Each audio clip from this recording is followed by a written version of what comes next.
Asante kwa kuendelea kufuatilia Mshike. Una nafasi pia kuungana nasi kupitia kurasa zetu mbalimbali za mitandao ya kijamii, Facebook, Instagram pamoja na X zamani Twitter. Tunapatikana kwa jina la Azam TV TZ, lakini usahau pia kuungana nasi ukurasa wetu wa michezo kule Azam TV Sports kwa maana ya Instagram. Ukatuandikia maoni yako huko na tutakuja kuyasoma hapa moja kwa moja kupitia Mshike. Hii leo tuanze kuangazia makubwa tulionayo hii leo kuelekea mechi ya kesho, robo finali kombe la shirikisho la CRDB Bank dhidi ya Yanga. Kikosi cha Stand United leo kimefanya mazoezi yake ya mwisho kwenye uwanja wa KMC Complex kikisema kuwa hakina pressure kuelekea mchezo huo. Kocha wa kikosi hicho Juma Hussein ameiambia Mshike kuwa hakuna pressure yoyote kwenye kikosi chake kuelekea mchezo dhidi ya Yanga.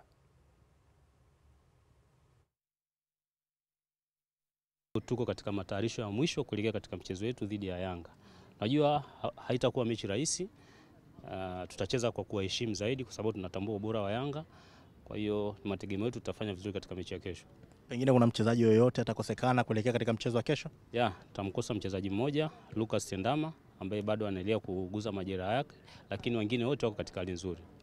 Yanga mimi nasema asilimia kubwa, yani ukihesabu mapungufu yao ni machache sana. Kwa hiyo hasa kwa timu zetu hizi ambazo tunasema unaweza kaipa jina la underdog, inatakiwa tucheze kwa umakini mkubwa sana, kwani ukifanya makosa ni rahisi zaidi kuadhibu. Kwa hiyo tutacheza kwa tahadhari. Pressure kuelekea katika mchezo wa kesho kwa maana ya benchi la ufundi, lakini pia kwa wachezaji pengine umwambia nini? Mnasema sisi kama bench pamoja na wachezaji pressure hakuna. Tumesema kwa wachezaji kwa sababu tuna wachezaji wengi vijana, kwao pia iwe ni fursa. Wasicheze kwa pressure kubwa, kwao iwe ni fursa waonyeshe kile walichokuwa nacho. Kama kuna mkoa ambao mashabiki wao wanapenda timu yao ni mkoa wa Shinyanga. Hatujasafiri nao, lakini kwao kubwa zaidi sisi tunaahidi tu kufanya vizuri. Kwao sisi tunahitaji kwao waendelee kutuombea dua na waendelee kutusupport. Wakati huo hayo yanaendelea, kikosi cha wananchi Young Africans kimeendelea na mazoezi hii leo kuelekea mchezo wake wa hapo kesho dhidi ya Stand United kwenye robo finali kombe la shirikisho la CRDB Bank kwenye uwanja wa KMC Complex Dar es Salaam. Meneja wa habari na mawasiliano wa kikosi cha Yanga Ali Kamwe amesema maandalizi yamekamilika na hawataki kuchukulia mzaha mchezo huo. Ni mchezo mgumu, japo unaweza kuonekana ni mchezo mwepesi kutokana na timu hizi mbili. Moja iko Premier League, nyingine ipo Championship. Lakini ukiwafuatilia vizuri Stand United wana chances mpaka 70% za kuwa timu itakayopanda daraja msimu ujao. Kwa hiyo hawako ambako wapo kwa bahati mbaya. Wako wakiwa na timu nzuri, wakiwa na mipango mizuri, na naamini na wao wanataka kuweka rekodi nzuri kwenye michuano hii.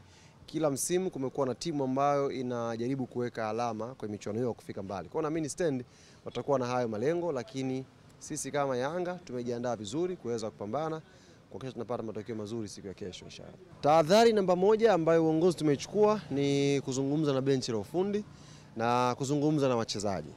Hatupo katika nyakati za kuchukulia poa mchezo wowote ule. Na niwaambie mashabiki wa Yanga kama nilivyowaambia kwenye mechi dhidi ya Songea kwamba booster kamili ya Yanga inakwenda kushuka, na dhidi ya Stand ni hivyo. Booster kamili ya Yanga itashuka KMC Complex. Si kwamba tuna lengo la kumuonea mtu, tuna lengo la kukamilisha malengo ambayo tunayataka kuyafikia msimu huu. Kwa hiyo hatuna mechi tutakayochukulia poa, hakuna mpinzani tutakayemdharau. Kila player atakayepewa nafasi ajue ni player ambaye anatakiwa akaipambanie klabu yetu kuweza kupata matokeo mazuri. Kwa hiyo niombe sana mashabiki wa Yanga, kesho tutokeze kwa wingi uwanja wa KMC Complex, na uzuri tunao tuzo yetu ya kimataifa ambayo ameipata rais wetu Engineer Hersi Said kutoka Football Summit ya kimataifa. Kesho itakuja pia pale KMC tuzo yetu ile tuweze kuiona kama wananchi na tuweze kupiga nayo picha baadhi ya watu ambao watapata bahati ya kuwakilisha wenzao. Lazima tuvimbe na rais wetu, tuvimbe na mafanikio ambayo anayapata. Muda huu niungane na mchambuzi wa masuala ya kabumbu Deotrafe Kiungai ili kuweza kusikia kutoka kwake nini ambacho anakitazama kuelekea mchezo huo. Deotrafe, karibu sana. Tuko vizuri? Niko vizuri. Mambo yanaenda? Niko fresh. Hai, robo finali nyingine ya kombe la shirikisho la CRDB, wananchi Young Africans watakuwa nyumbani dhidi ya Stand United. Nikimnukuu Ali Kamwe amesema si mechi ambayo wanakwenda kuichukulia kama mechi ya kawaida. Nadhani kwa nini wananchi wanaingia hivyo kwenye mchezo dhidi ya Stendi? Mchezo wa mpira miguu ni mchezo wa kumheshimu kwanza mpinzani, kwa sababu wewe unaingia 11 na yeye anaingia 11. Na hakuna sentensi nyepesi kwenye mchezo wa mpira miguu mpaka pale dakika 90 zitakapomalizika kwamba tumeshinda. Sasa huo wepesi utaonekana baada ya mchezo kumalizika, lakini kwa upande wa Stendi, kwenye upande wa championship wanashika nafasi ya 3. Timu inayoshika nafasi ya 3 kwenye ligi ya championship sio jambo jepesi. Tunafahamu mapambano ya championship yanakuwa magumu sana kwa sababu ya namna ambavyo timu zao zinavyokuwa zinajiandaa na namna ambavyo wanavyocheza. Kwa hiyo kwa kauli ya Ally Kamwe, afisa habari wa klabu ya Yanga, yuko sahihi kimpira wa miguu na pia yuko sahihi akitazama msimamo wa championship ambao Stand United wanashika nafasi ya 3 wakiwa na mapambano ya kupanda daraja kwa upande wa ligi kuu msimu ujao. Najaribu kuangalia Stand United ambayo ilikotoka si pepesi, na pengine mziki na kwenda kukutana nao dhidi ya Yanga. Tumeshuhudia timu nyingi kwenye hii round ambayo imetoka sasa. Ukiwatazama Mbeya City waliwaondosha Azam FC, wakatarajiwa kufanya makubwa dhidi ya Simba, haikuwa hivyo, wakapoteza kwa magoli 3. Wanakotoka Mbeya City ndiko wanakotoka Stand United. Kuna chochote cha tofauti unakiona kwa Stand ukilinganisha na wenzake waliopita ambao tayari wameshaondoshwa? Utofauti upo. Utofauti wa kwanza, unaona Stand ambayo kwenye upande wa championship mchezo wake wa mwisho walicheza na Songea wakiwa ugenini, wakashinda huo mchezo. Kwa hiyo kwa utofauti wa kwanza tu kwamba ni timu ambayo ikitoka katika uwanja wake nyumbani ikienda katika uwanja wa ugenini wanaweza kupata matokeo. Utofauti mwingine ni namna ambavyo wanavyocheza. Stand United ni timu ambayo kwanza sio rahisi kuifunga kwa sababu inacheza compact sana. Yaani wapo karibu kati ya safu ya ulinzi na safu ya kiungo. Pia katika safu ya ushambuliaji wakirudi wanakuwa wengi, wanacheza compact. Pili, wanaingia dhidi ya Yanga, wanajua Yanga daraja lao kwenye upande wa ubora wako hali ya juu. Kwa lazima pia watazidisha ule ugumu ambao wameweza kuonyesha katika upande wa championship na namna ambavyo wanavyocheza. Tatu, tumeshuhudia Stand ambayo haina muda mrefu sana. Yanga tunafahamu imeanzishwa mwaka 1935. Lakini Stand wana miaka takriban 12, wameanzishwa 2012. Kwa 2012 mpaka 2025 si muda mrefu sana, lakini unaiona namna ambavyo ina progress kila siku. Yaani kila siku wamekuwa wakiongeza kitu katika eneo zima la ufundi, na hata wachezaji wao kina Omari, kina Matatizo, kina Mayombia wana perform sana kwa kujituma na kuonyesha kwamba kuna kitu wanakitaka kwenye upande wa championship. Kwa hiyo Yanga hawezi kuingia kirahisi, japo kila mmoja ambaye anaifahamu Yanga ataipa karata kwa sababu wako nyumbani, wana wachezaji wazuri, na timu nyingi ambazo zinatoka katika mikoani wakija katika uwanja wa nyumbani ambao unatumika ni wa KMC, asilimia kubwa Yanga au Simba wanapata matokeo kwa sababu ya advantage ya mashabiki pamoja na ubora wa wachezaji. Kama mchambuzi kwa Stand ambavyo mwazungumzia kwenye mchezo dhidi ya Yanga, bingwa mtetezi wa ligi kuu ya NBC, ningesema wape asilimia, ungewapa asilimia ngapi za kuvuka kwenda mbele? Asilimia labda 30. Kwa nini 30? Kwa sababu Yanga ni bingwa pia mtetezi wa hili kombe. Ukitazama mara ya mwisho kupoteza ni mwaka 2021 katika hili kombe. Kwa hiyo wana consistency, alafu wana timu nzuri ambayo inaweza kupata matokeo katika ardhi yoyote. Kwa hiyo kwa kuzingatia ubora na sifa nyingi ambazo za uwekezaji pamoja na klabu yenyewe na ukubwa wake, si rahisi kiasi hicho kwa upande wa Stand United kupata matokeo mbele ya Yanga. Ukijaribu kuangalia timu hizi nyingi ambazo tunazitazama kama timu kubwa kwenye michuano hii kwa maana ya ligi pamoja na kombe la shirikisho, pia zimekuwa zina mabadiliko kadhaa, rotation wanafanya wanapokuja kucheza mechi kama hizi.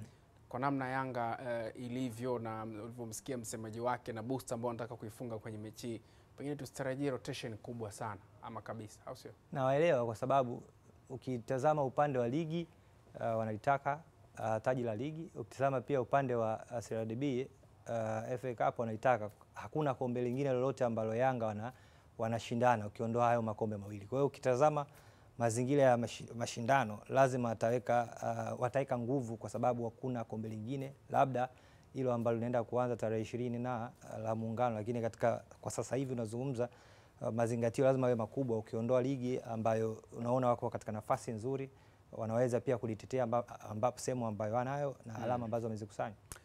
Shukrani sana Deotrafe Kiungai Tuko vizuri. Na mimi nimetamka vizuri au sio? Umejitahidi. Haya. Asante, ni mchambuzi wa masuala kabumbu. Tutaungana naye pia hapo baadaye kuweza kuzungumza naye mawili matatu kujua yale mengine makubwa ambayo tutakuwa nayo kwenye michezo kupitia mshike hii leo. Nikukumbushe kwamba ligi ya maveterani bado inaendelea, na miongoni mwa michezo iliyokuwa live kwenye kisimbuzi chako muda mchache uliopita ni mchezo ambao ulikuwa unakutanisha Yanga Veterani ambao ulikuwa unacheza dhidi ya Buguruni Veterani. Mchezo umemalizika kwa sare ya goli 1-1. Sasa muda huu ambapo nazungumza naye mwenzangu Pasco Kabombe alikuwa shuhuda wa mchezo huo na kutangazia kabumbu hiyo 1-1. Tuungane naye muda huu atuambie hali ilivyo na pengine kasi na spidi ya michuano hiyo ambayo inaendelea. Pasco, karibu, tuambie hali ikoje huko kati ya Young Africans ambao walikuwa wanacheza na Buguruni Veterans, na mchezo umalizika kwa sare ya goli 1-1. Ulikuwa ni mchezo kati ya kinara wa kundi na ule ambaye yupo chini, lakini kwenye mpira wanasema lolote linaweza katokea, na ndicho ambacho kimetokea. Na sasa naungana tena na kwa mara nyingine na kocha wa timu ya Buguruni. Kwanza ni wape hongera kwa kupata alama moja, au hamjisiki vizuri mlitaka zote tatu? Utupe hongera. Pointi moja sio mbaya. Mchezo timu kama Yanga. Ndio. Pointi moja nashukuru. Unazungumziaje mchezo kwa namna ulivyoona, na unaona kwenye nafasi yako mnaweza ukawa katika wale watatu ambao watakwenda kwenye hatua 8 bora kutoka kundi lenu? Hayo ndio malengo ya Buguruni Veterani, ili tupate nafasi ya kwenda. Kwa sababu uliona duru la kwanza kama nilivyosema mwanzo. Hatakuwa vizuri sana, tukaongeza wachezaji, tukapambana, mbona tumepambana, na niseme tu ukweli tulikuwa tunapata pointi 3 leo. Yaani haipingiki. Salamu kwa mchezo unaokuja kukutana nao. Mchezo unaofuata? Naam. Tushamalizana nao si hao. Sio kwa Yanga, kwa kwenye ligi. Mimi nafikiri wajiandae. Yaani wanaokuja mbele yetu wajiandae. Tutataka kupata tena pointi moja. Tutataka pointi 3 sasa hivi. Ili tupate mazingira mazuri ya kusonga mbele. Nikushukuru sana kocha. Asante sana. Naungana pia na captain wa timu ya Buguruni ambaye naye pia atueleze kwa namna ambavyo ameona mchezo wa leo. Kwanza hongereni kwa alama moja. Kocha amesema niwape hongera. Hongera kwa alama moja. Asante sana, asante sana. Mchezo kwako ulikuwa namna gani? Pengine ya jina liliwatisha? Nini ilikuwa hofu yenu kabla baadaye mjaanza kuweza kuwamiliki Yanga? Kikubwa kwa sababu wao ni wamecheza sana mpira. Alafu wamecheza professional. Kwa maana hiyo kwa sababu wao wana experience kubwa kupita sisi yani. La kwanza lilikuwa hilo. Lakini baadaye tulivyocheza tukawa hakuna tofauti kati ya wao na sisi yani. Kwa maana hiyo mpira vitu viwili yani. Furaha au mauzi yani. Kwa hiyo leo tunashukuru tumepata furaha japokuwa sio kubwa sana. Lakini mnashukuru yeye. Nikushukuru sana kapteni. Asante sana. Haya, ni kapteni kwa upande wa timu hiyo ya Buguruni. Sasa niungane na kocha kwa upande wa timu ya Young Africans. Mimi huwa nikutana naye namuita kapteni Kenny Mkapa. Kenny, kwa matokeo haya anasemaje? Pole ama? Pole. Haya, pole kwa matokeo. Pole baada ya kazi ngumu. Pole baada. Kulikuwa na ugumu gani wewe uko upande wa Yanga lakini pia unacheza na Buguruni ambao wewe ndo mtaani kwako? Kulikuwa na ugumu wowote? Ugumu ulikuwa ni kwenye namna ya kuhitimisha mipango ambayo tulikuwa tumeipanga leo hii, ambayo kwa asilimia kubwa ilikuwa inakwama. Na binafsi naelewa kwamba kuna siku wachezaji unategemea kwamba watakufanyia kitu fulani, lakini mambo yanaenda tofauti. Hata hivyo najionea fahari wachezaji wangu, na naamini ya kuwa wao wenyewe wamehuzunika kwa matokeo haya, kwa sababu sio kitu ambacho walikuwa wamekitarajia, isipokuwa hii itakuwa ni darasa kwetu kwa ajili ya michezo mingine inayokuja. Nikushukuru sana kapteni. Asante. Ni kocha wa timu ya Young Africans Kenny Mkapa.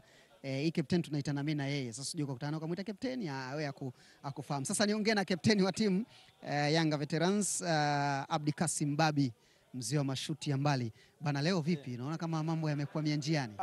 Bwana wewe veterani bwana, veterani. Kwa sababu unajua ikifika katika mikono kila mtu anataka kuenjoy. Hiyo ndio nani, sio kama kuna kitu cha msingi kikubwa watu wengine wanahitaji, sababu we don't need anything. Sababu tayari tushapita, kwa hiyo sisi tunafanya enjoyment kwa sababu kila mtu anakuja afurahi. Lakini vile vile of course tunaangalia ile ushindi, lakini nafikiri kila mtu anakuwa anajua sisi wenyewe kwamba hapa muda gani tunahitaji. Nafikiri game ilikuwa na wao wenyewe wamekuja ku defensive kwa sababu mechi ya mwanzo nafikiri labda 7 kwa sasa. Kwa hiyo kwa wao ni ushindi, sio kwa sababu wamepata draw, lakini kwamba ile pick lineup ambayo really lineup ingepangwa basi liko matokeo yale, lakini tumeangalia na sisi watu wengine wanataka kucheza pia kuenjoy, kwa sababu sasa hivi tunatengeneza afya zaidi kwa usoni. Nikushukuru sana Babi. Asante. Asante. Ni Abdi Kasim Babi akisema kama wangepanga lineup kama ya mzunguko ya kwanza ambao waliwapiga 7, shughuli ingekuwa nzito. Leo waliamua tu kila mtu acheze, kwa maana wakubwa wao kina Kida Makunda, kina Machinga wacheze na wengine wengi waweze kupata nafasi ya kuonesha vitu vyao kidogo, akina Kaburu na wenyewe waguseguse pale. Ndio maana pengine wakaamua itoke sare ya 1-1. Nikumbushe tu kesho tutakuwa na mchezo mwingine hapa live moja kwa moja kuanzia majira saa 1 za usiku, lakini build up tutaanza saa 12:30 na ni mchezo kati ya Azam FC Veterans dhidi ya Ilala. Hizi ni mechi ambazo makapteni wa timu zote mbili ni CEO. Ilala Veterans CEO wake ni CEO wa bodi ya ligi Almasi Kasongo, na Azam FC Veteran CEO wao ni CEO wa timu ya Azam FC Abdul Karim Ameni Popat. Kwa kesho ni vita ya ma CEO hapa, usikose. Mimi ni Pasco Kabombe, uwe na wakati mzuri. Hudi mshike, endelea kuwa nasi, usiondoke.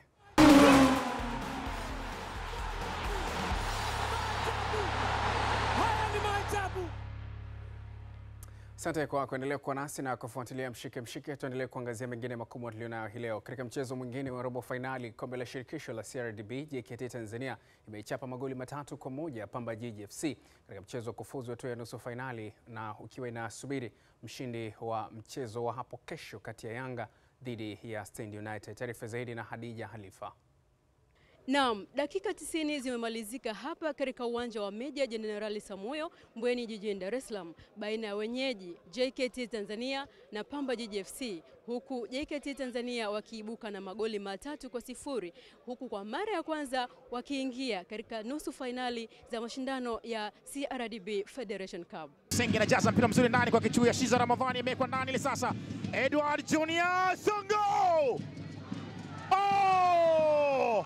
Nimepata wasaa wa kuzungumza na makocha wa timu zote mbili, lakini pia wachezaji wa JKT Tanzania. Mchezo ulikuwa wa vipindi, kuna kipindi tukuanza vizuri na kuna kipindi Pamba walichukua mechi kabisa, muda wote ilikuwa unaweza wakasawazisha goli. So haikuwa mechi rahisi, kisha kuwa mechi ya knockout kwenda kwenye stage nyingine is not easy. Mwisho wa siku labda mmoja ashinde game, ilikuwa kama unafahamu ni mechi ya mtoano, kwa hiyo tumetolewa, basi tunakujipanga kwenye ligi ya NBC.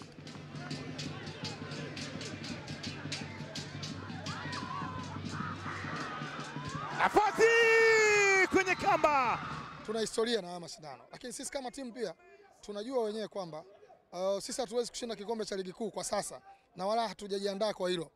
Tunajiandaa kuitengeneza timu, tunajua msimu ujao kuna kitu tutagombea, lakini kama kuna eneo sisi tunaamini tunaweza kuchukua kikombe, basi ni pamoja na huku, kwa sababu huku inahitaji kuiendea vizuri mechi moja ya siku husika tu. 1 2 3 wekwa ndani tena ile. Mohamed Bakari anauzamisha mpira kwenye kamba. Naam, mchezo unaofuata ni kati ya Yanga Sports Club na Stand United, ambapo mshindi kati ya timu hizo mbili atacheza na JKT Tanzania, mchezo ambao ni wa nusu finali. Nikiripoti kutoka hapa Meja Jenerali Samuyo Mbweni jijini Dar es Salaam, Hadija Halifa, Azam Sports. Singida Black Stars yenyewe imetinga nusu finali kombe la shirikisho la CRDB Bank baada ya kuichapa magoli 2-0 Kagera Sugar katika mchezo wa robo finali kombe la shirikisho, kwa maana ya michuano hiyo iliyochezwa leo jioni katika uwanja wa Liti mkoani Singida. Magoli ya Singida Black Stars yamefungwa na Victoria Nadebayo dakika ya 11 na Jonathan Soa katika dakika ya 66. Kutokana na ushindi huo, Singida Black Stars itacheza na wekundu wa Msimbazi Simba katika hatua ya nusu finali kombe la shirikisho la CRDB. Tulitoka away game league, so of course tulikuwa tumejiplan kama team kubounce back kwa hili mechi. So mimi kama coach, hii mechi ilikuwa very emotional for me kwa sababu number 1 sasa hivi ukiangalia kama team tumeweza secure ile namba 4, of course tunataka kupush namba 3 kwa ligi. Sasa hivi tumepush katika semi-finali ya CRDB Cup. So lengo letu tulisema tunaliona karibu na sisi. Kwa hivyo Singida ni a big club, of course ukiangalia jinsi ambavyo muundo wake inazidi kuwa na infrastructure around it. So of course mechi letu katika nusu finali, so it's give and take in equal measure. So kwa sasa hivi tutajaribu kuprepare vizuri kwenda kwa hilo mechi. Rekodi ambayo tuitegemea uiandikishe ya kusonga katika hatua za juu zaidi katika mashindano kama haya ukiwa kama kocha mzawa imeotambawa. Lakini namna gani kiufundi wachezaji wako walifanikiwa pamoja na kwamba mmepoteza mchezo? Game ilikuwa nzuri. Wamekwenda kufanya kile ambacho tumefanya kwenye mazoezi. tumefanya mistake za kupoteza mpira katikati ya uwanja kwenye transition, wameenda kupata magoli. Kwa hiyo tunarudi kwenye viwanja vya mazoezi. Hii imeisha, tumetoka kwenye mashindano ya CRDB, tunarudi kwenye kujipanga mechi 4 za ligi. Tuone tunafanyaje kupata pointi kuhakikisha timu inabaki. Juma Kaseja akizungumza na mwenzangu Crispin Malango hauli baada ya mchezo wa leo. Ni rasmi sasa Kagera wameondoshwa kwenye michuano hiyo. Muda huu nizungumza na Deo Traffic Ungai kuweza kusikia kutoka kwake kiufundi ilikuwa ni mechi ya aina gani, lakini pia nini cha tofauti kimeonekana hii leo. Deo Traffic, karibu. Baada ya unbeaten kwenye mechi 4, Juma Kaseja sasa hivi ni kama upepo mbadilika, mambo yameanza kuwa magumu kwa upande wake. Kiacha kwenye ligi, kwenye kombe la shirikisho la CRDB pia amekuwa na muendelezo huo. Na ukiachana na hilo pia Singida Black Stars wao pia ni miongoni mwa timu ambazo wamefanya vyema na wanatarajiwa kumenyana na wekundu wa Msimbazi Simba. Tuanze kwanza na mechi ya kwanza, JKT Tanzania dhidi ya Pamba. Mechi ilikuwa nzuri kwa upande wa JKT. Mara zote tumekuwa tukiwaona JKT wakicheza mpira wa kuvutia chini ya mwalimu wao Ahmed Ali ambaye amekuwa muumini wa mpira wa kuvutia na amekuwa pia na watendakazi watendakazi ambao ndani ya uwanja wamekuwa wakifanya vizuri. Kina Nasoro Maulid wanafanya vizuri katikati mwa kiwanja na kina Kapalata wamekuwa comfortable sana wakiwa na mpira kuanzisha mashambulizi na hata kuifanya timu kuwa na balance katikati mwa kiwanja.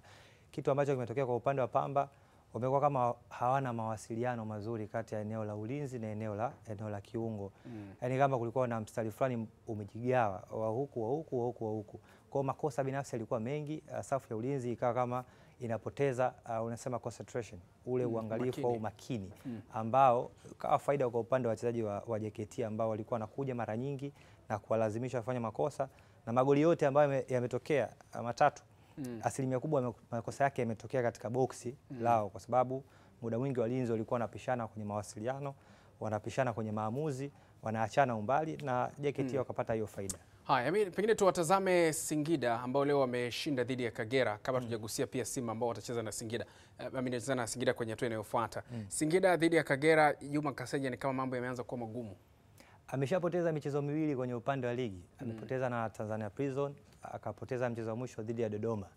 Unaona ile honeymoon kwa upande wa wachezaji imeanza kupotea. Tunafahamu kwamba ujio wa mwalimu mpya unaitaka kama honeymoon kwa upande wa wachezaji kwenye kujituma, morali, timu inapata ushindi. Tulishuhudia katika michezo minne, lakini sasa hivi unaona ile honeymoon imepotea. Na sababu kubwa ya honeymoon kupotea, tunafahamu kwamba mchezo wote wa mpira wa miguu morali haichezi. Kuna ubora wa wachezaji, mipango ya mwalimu na namna ambavyo atakuwa na mfululizo mzuri wa kufuata yale ambayo mwalimu anayatengeneza. Ni kweli Juma Kaseja ni mwalimu ambaye alisurprise katika michezo minne, lakini nini ambacho anakitoa baada ya hiyo michezo minne ndio kitu ambacho kinaonekana kwamba bado wachezaji wameshindwa kukizi kile ambacho anakitoa katika uwanja wa mazoezi na kushindwa kustahimili mikiki ambayo wanakutana nayo dhidi ya Singida. Tunashuhudia ubora wa wachezaji wao. Sasa Singida wameshafanikiwa kuvuka hapo na bila shaka mchezo wao leo umeuona dhidi ya Kagera. Kwa namna ambavyo wamecheza, kuna ujumbe wowote wanatuma dhidi ya mpinzani wao anayefuata, kwa maana wekundu wa Msimbazi Simba ambaye alimpachika mtu chuma 3-1 ya 6? Ujumbe unatumwa na umeshatumwa kutokana na namna ambavyo Singida wamekuwa na ujazo mkubwa sana wa wachezaji wazuri. Wamekuwa na utajiri mkubwa sana wa wachezaji ambao wanaweza kukupa matokeo wakiwa katika uwanja wao wa Liti au wakija katika viwanja vingine. Hebu itazame Singida katika eneo la ushambuliaji, wana idadi kubwa sana ya wachezaji. Unamzungumza Elvis Rupia ambaye ana mabao 10, unamzungumza Jonathan Soa ambaye ana michezo tu 10 na kwenye upande wa ligi kuu na michezo michache kwa upande wa CRDB ameshafunga goli, na huko kwenye upande wa ligi ana magoli takriban 9. Unazungumza kina Kayeke, Kayeke pia yupo katika eneo safu la kiungo ambao anashambulia. Wana watu kwelikweli ambao wanaweza kufanya maamuzi eneo la kiungo kina Kamara. Kwa hiyo ujumbe upo kwanza kwenye eneo zima la wachezaji wazuri ambao wanaweza kubato ndani ya uwanja, lakini bila kuwakosea heshima Simba ambao umeona paka sasa hivi kila shindano ambalo wapo katika level ya juu. Kwenye ligi kuu wana michezo ya viporo ambayo wakicheza wanaweza kumkaribia au kumzidi Yanga. Kwenye kombe la shirikisho wapo hatua nusu finali, wana mchezo dhidi ya Stellenbosch. Huku upande wa CRDB wanakutana na Singida Black Star. Kwa hiyo ukitazama picha ya Simba, ukitazama pia na malengo ambayo kila mwaka wamekuwa wakijiwekea. Lengo la nusu finali kwao si lengo mama. Lengo la Simba kila mwaka ni kutoa ubingwa, na wamekuwa wakitimua makocha kutokana na kushindwa kuchukua ubingwa ambao wamekuwa wakiushindania aidha kwenye ligi kuu au kwenye makombe mengine ambao wanashindana. Au sio? Tutaona Simba na Singida wakikutana mambo yatakuwa vipi. Hii ni mechi ya maana sana.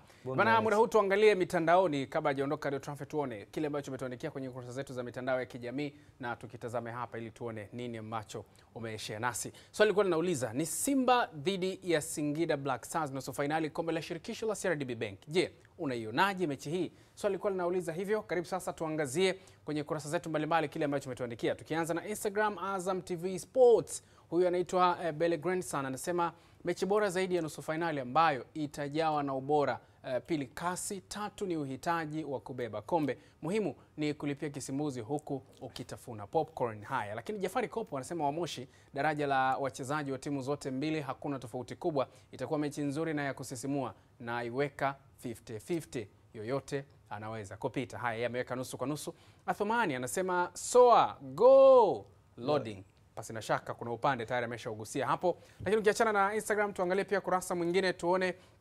Sasa ni Facebook. Anaitwa Yona Lamek anasema Singida Black Stars wapo vizuri wakiingia kwenye ubora wao, ila hawawezi kutoboa mbele ya Simba, ni vigumu sana. Lakini Tumila Ujanja anajiita hivyo anasema ni mechi ngumu, Black Stars sio wabovu ila tuna imani na wachezaji wetu watapambana na hii tunavuka. Miongoni mwa hashtag ambazo amezitumia hapo Simba nguvu moja, amejitanabaisha wazi ni mnyama. Lakini Ofa Kitila yeye anasema Singida kwa sasa wako vizuri sana, Simba wasipopambana katika hii mechi wanapigwa vibaya mno na ndio itakuwa furaha kwetu wanajangwani. Haya, Ofa Kitila kwa upande wa Facebook. Tuangalie pia ukurasa mwingine tuone nini ambacho kimeandikwa na wengine baada ya kutazama Facebook na sasa ni X ama zamani Twitter.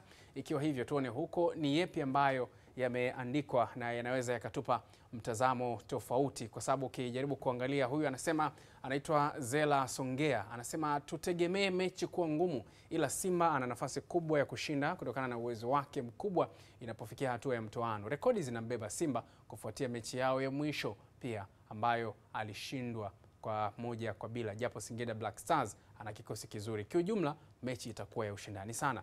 Lakini Salamia yanajiita hivi anasema bonge la mechi, top teams zinakutana kwenye makaratasi, wachezaji wengi uwezo wao unafanana, japo ukubwa wa mnyama unaweza kuamua mechi. Sisi Tacticals tutakuwepo. Haya, lakini Boniventure Masala anamaliza kwa kusema kuwa namuona Simba akielemewa zaidi kutokana na ukweli kwamba ratiba itakuwa ngumu kwake japokuwa wana kikosi kipana. Leo Trafi umengamua nini kwenye maoni ya watazamaji haya?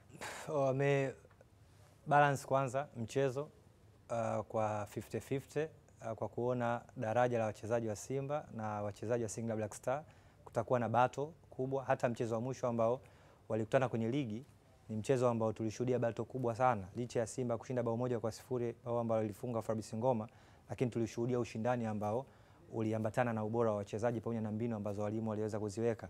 Kwa hiyo nimesoma maoni ni 50-50 na wengine wametabiri wafungaji, wengine wametaja Soa. Au sio? Kutokana na form. Ukijaribu kuangalia kuna baadhi ya mechi hapo tayari tunazijua. Kwa mfano Singida na Simba watakutana. Lakini JKT tayari amevuka. Anasubiri mshindi kati ya Stendi pamoja na Yanga. Yes. Na JKT dhidi ya Yanga utakumbuka pia kwenye ligi msimu huu Yanga hakupata mechi rahisi dhidi ya JKT. Samuyo pale. Yes. Endapo Yanga kapita au endapo wazee wa chama la wana Stand United wakapita watazame sasa wote wawili dhidi ya JKT, unaona mechi za aina gani? Kwanza tu hatua ya nusu finali inaashiria kwamba si sehemu nyepesi. Hata kama asingekuwa JKT, hata kama asingekuwa Yanga wala Stand United, yoyote pale angekuepo, yani ukiondoa hizi timu ambazo nimezitaja, timu yoyote ambayo ingekuepo hatua hiyo nusu finali, lazima ugumu uwepo hapo kutokana na hiyo hatua. Lakini kwa sababu umezitaja hizo timu mbili, Stand United na Yanga, upo uwezekano wa JKT aka surprise mashindano. Zipo timu ambazo zimeshawahi kusurprise mashindano licha ya kutokuwa na history kubwa huko nyuma kwa maana ya kuchukua ubingwa au kufika katika hizo hatua kubwa, lakini inaweza kuwa JKT aka surprise kwa yote ambaye atakayekutana naye, kutokuzingatia historia wala kuzingatia takwimu au bora wa wachezaji. Lakini JKT ameonyesha kuwa hatari sana kwenye haya mashindano, amekuonyesha kwamba kuna kitu anakitafuta licha ya kufika hatua nusu finali. Bwana, shukrani sana Deo Traffic kwa uchambuzi bora. Haina shida. Asante sana. Ni Deo Traffic Kiungai nikizungumza naye kuhusiana na mechi kubwa ambazo tumekuwa tukizizungumzia zilizochezwa na ambazo zitachezwa huko mbeleni. Huu ni mshike mshike. Tukirejea tutaungana na Hussein Masanza ambaye ni msemaji wa Singida Black Stars, tusikie kutoka kwa maandalizi yakoje, pengine naye atatupa mawili matatu ya kuweza kujua nini ambacho kinafuata huko. Lakini hayo ni machache kati ya mengi ambayo tutakuja kujuza. Huu ni mshike mshike. Kabla tujakwenda mapumziko mafupi, miongoni mwa machache tutakayokuambia ni pamoja na haya. Azam FC na Chuo Kikuu cha Dar es Salaam wazindua michuano ya soka ya Inter College. Huu ni mshike mshike. Twende break, tutarejea usiondoke. Haya ni maajabu. Haya ni maajabu.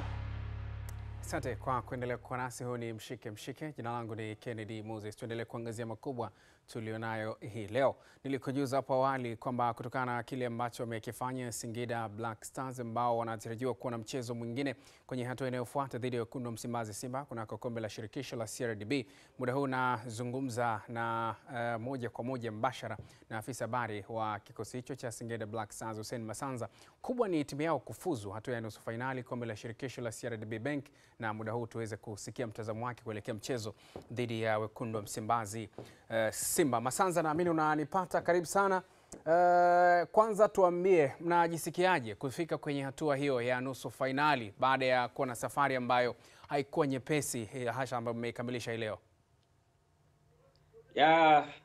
Hakika leo imekuwa ni siku nzuri kwetu baada ya kupata ushindi kwenye mchezo wa robo finali dhidi ya Kagera Sugar. Ushindi ambao umetuvusha kwenda hatua ya nusu finali, ambako wenzetu waliotangulia nusu finali kwa mujibu wa ratiba ni Simba Sports Club, tunaenda kucheza nao mchezo huu. Kwa hiyo sisi kwetu ni hatua nzuri kwa sababu inatusogeza karibu na malengo tuliyokuwa nayo msimu huu kwenye michuano hii, na tumeweka very clear tunaenda kushindania taji la CRDB Federation Cup, na tunaona inawezekana. Njia inazidi kuwa nyeupe. Huko tulikotoka tumeruka vigingi vingi na hatimaye tupo katika kigingi cha nusu finali. Kwa hiyo tunachosubiri hivi sasa ni tarehe na mahali na muda ambao utapangwa kwa ajili ya mchezo huo ambao unaenda kuvuta hisia za Watanzania wengi.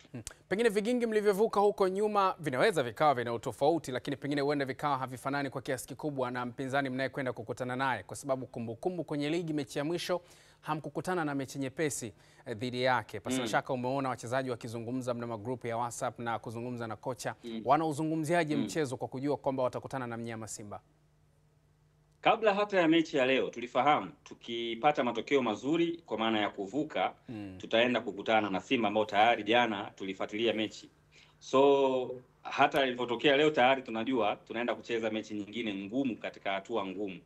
Lakini Singida Black Stars tumeshajipambanua ni timu ya ushindani na tuko tayari kushindana na timu yoyote. Na ndio maana hata usajili tuliofanya hatupishani quality na huyo mpinzani ambaye anatajwa. Simba Sports Club ni timu bora, ni timu kubwa, ni timu ambayo tunafahamu ya mechi za maamuzi kama hizi inakuwa ni timu ya moto sana, lakini na sisi Singida Black Stars tunataka tuoneshe ubora wetu katika mchezo huo. Kwa hiyo tunaamini tunavuka. Sisi tunaamini tunaenda kuvuka katika hatua ya nusu finali, hiyo haina shaka. Na hii ni iseme tu kutokana na umuhimu wa mechi hii kwetu na msisimko wa mchezo huu hata kwa Watanzania, achana na mashabiki wa Singida Black Stars peke yake, hata kwa Watanzania. Sisi huu tunaenda kuutazama kama Singida Derby. Nikisema Singida Derby namaanisha ni derby ya Singida kwa maana ya inakutanisha timu mbili, mchezo ambao unakutanisha timu mbili zinazomilikiwa ama ambazo zina mabosi wanaotoka Singida wote. Mo Dewji wa pale Simba Sports Club, yeye ni mwekezaji, sijui ni mmiliki.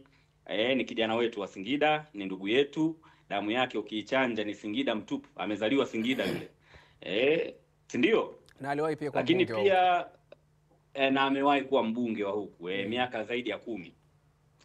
Na ameshiriki programu nyingi za maendeleo huku. Kwa hiyo ni mtu ambaye ni wa nyumbani, anaimiliki Simba Sports Club au anaiendesha au anaifadhili vyovyote vile. Lakini kwa upande wa Singida Black Stars tulimtambulisha mlezi wetu katika uzinduzi wa uwanja wa Airtel na nyinyi Azam mlikuwepo, Mheshimiwa Dr. Mwigulu Lameck Nchemba, kwamba mlezi wa timu. Naye pia ni mlezi na ni sehemu muhimu ya timu yetu. Sasa timu mbili za vijana wa Singida zinakutana. Kwa nini isiwe Singida Derby? Okay. Kwa heshima ya Mo Dewji, kwa heshima ya Mheshimiwa Dr. Mwigulu Lameck Nchemba, tunaenda kuiita hii Singida Derby kwa sababu hawa wote wanatokea Singida. Masanza, ukiangalia historia ya Singida tangu imekuwa Singida United, tangu baadaye ikaja ikabadilika majina mara kadhaa, ikaja Singida Fountain. Rekodi zinaonyesha mechi dhidi ya Simba haijawahi kuwa mechi nyepesi kwenu. Kuna chochote cha tofauti unakiona kuelekea kwenye mechi ya msimu huu? Hasa hii ya sasa hivi. Singida kumewahi kuwa na timu tofauti na kwa sababu Singida ni mkoa wa soka. Kwa hata historia ya Singida Black Stars ukifuatilia sio kama imeanzia Singida, imeanzia Mbeya huko ikiwa Ihefu. Lakini kwa sababu inabeba jina la Singida, watu wanapenda kuunganisha hizo historia zote kuanzia Singida United. Lakini zote ni timu ambazo ni za Singida na zimewahi kuwa na historia ya kucheza na Simba kwenye kati tofauti, na kama ulivyosema, mechi yoyote inayohusisha timu yoyote ya kutoka Singida haijawahi kuwa nyepesi. Haijawahi kuwa nyepesi hata kidogo. So hata mchezo huu wa kesho kutwa ambao utapangiwa, nimesema kesho kutwa kama najua tarehe. Huu mchezo wa nusu finali utakaopangiwa tarehe siku yoyote, nao hautakuwa mwepesi hata kidogo. Lakini kwa sababu dhamira yetu ni kubwa kuliko mchezo wenyewe, tunaamini tunaenda kucheza kwa umakini na wachezaji wetu watafahamu umuhimu wa kuvuka hatua ya nusu finali kwenda finali na hatimaye kulithubutu taji la CRDB msimu huu wa 2025. Bana, shukrani sana. Kila laheri. Tusubiri tuone mechi itakuwaje. Unataraji kukuona. Asanteni bwana Azam TV, na mimi mmenipigia, nilikuwa niko dukani kwangu nafunga duka hapa.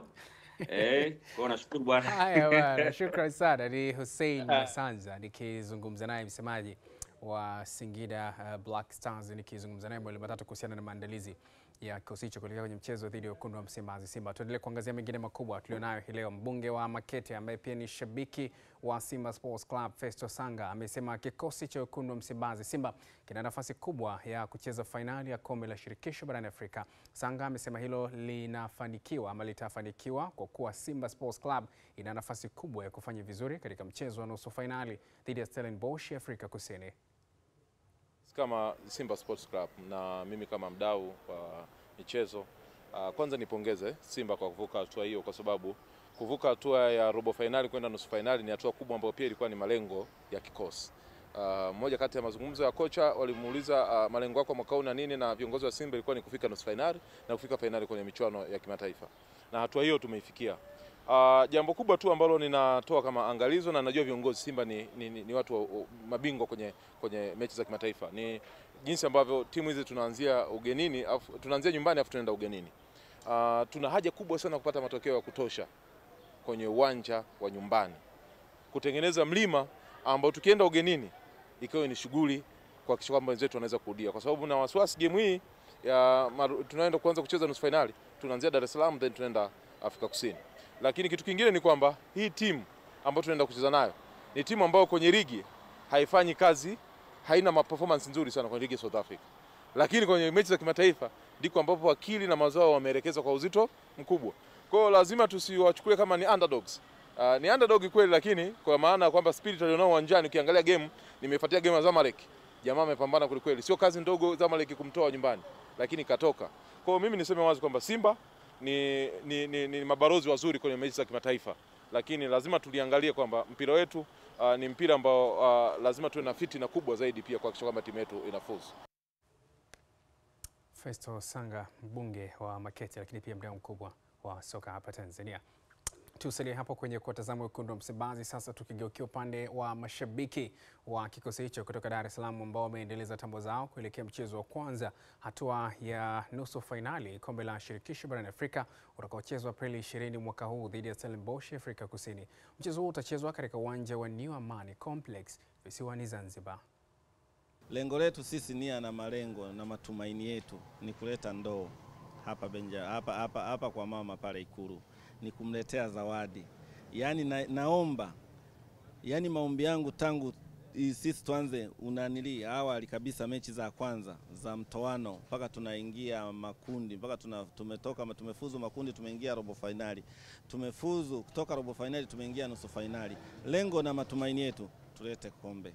Fadru anawajua, Fadru ataenda kuamalizia kule. Kama watu hawajaona siku timu inacheza mabeki wote, basi itakuwa ni kule South.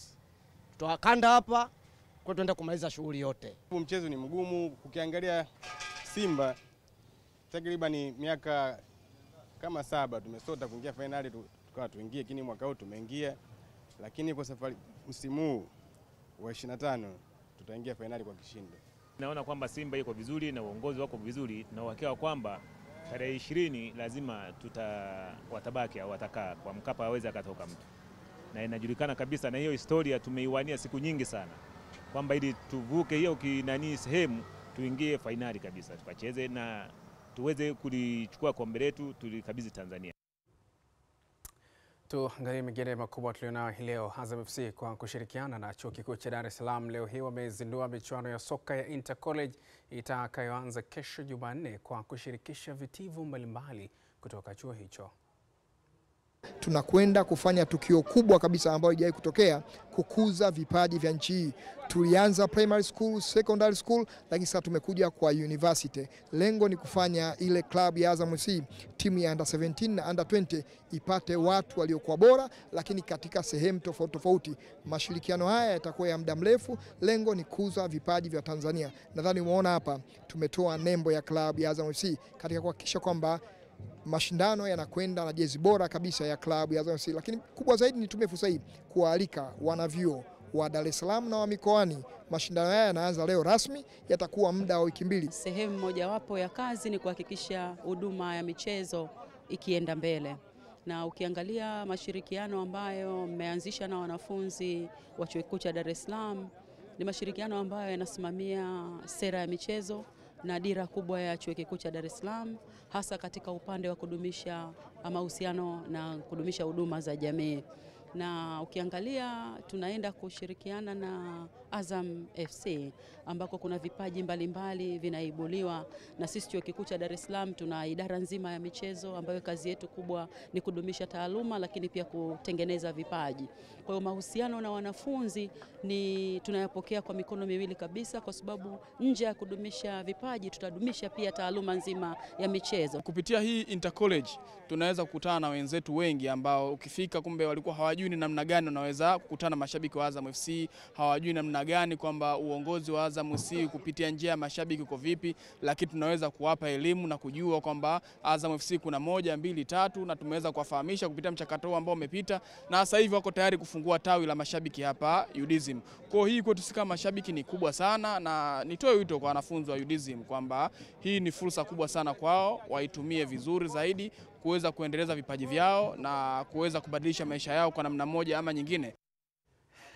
Naam, tuendelee kuangazia mengine tulionayo hii leo. Kikosi cha Azam FC kimeendelea na maandalizi kuelekea mchezo wake wa ligi kuu ya NBC dhidi ya Dodoma Jiji utakaochezwa katika uwanja wa KMC Complex Dar es Salaam.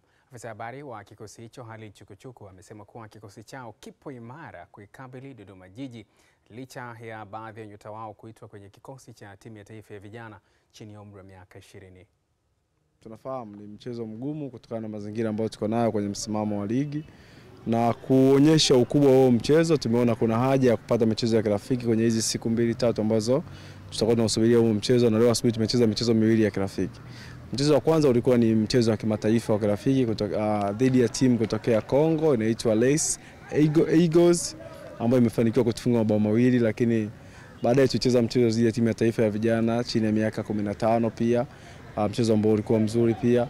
Kwa hiyo katika kuhakikisha huu mchezo wa Dodoma Jiji tunauendea vizuri na tunapata matokeo, tumeomba hizo mechi za kirafiki kufanya wachezaji wawe active, na baada hapo kila kitu kinakwenda vizuri. Tunasubiria siku ya mchezo husika kuwaonyesha Watanzania namna gani tumekuwa aggressive kuelekea kwenye huo mchezo, namna gani tutauendea huo mchezo, na mwisho wa siku tunataka kwenda kupambana kupata hizo alama 3.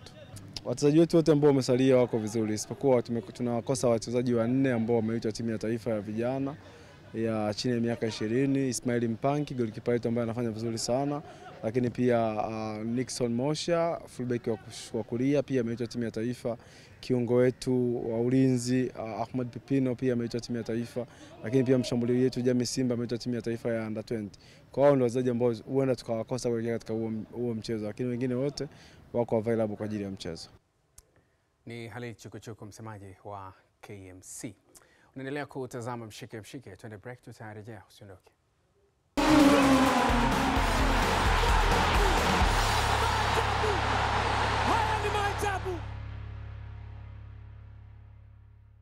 Asante kwa kuendelea kufuatilia Mshike. Tuendelee kuangazia mengine tulionayo hii leo.